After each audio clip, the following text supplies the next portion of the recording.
اور اب کچھ خبریں تجارتی دنیا سے۔ عالمی بینک نے پاکستان کے لیے 4 کروڑ 69 لاکھ ڈالر گرانٹ کی منظوری دے دی ہے۔ عالمی بینک کی جانب سے جاری کردہ اعلامیہ کے مطابق رقم صوبہ پنجاب میں ایجوکیشن سیکٹر میں بہتری کے لیے خرچ کی جائے گی۔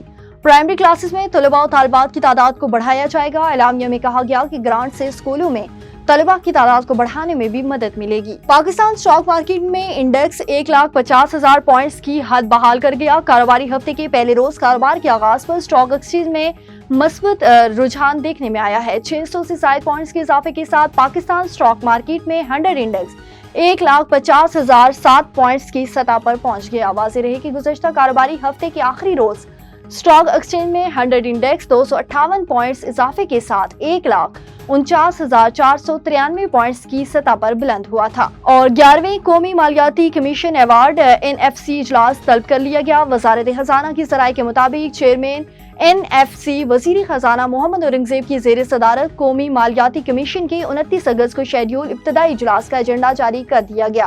اجلاس کی صدارت چیئرمین NFC وزیر خزانہ محمد اورنگزیب کریں گے۔ اجلاس میں شرکت کے لیے تمام NFC ارکان کو دعوت دی گئی ہے۔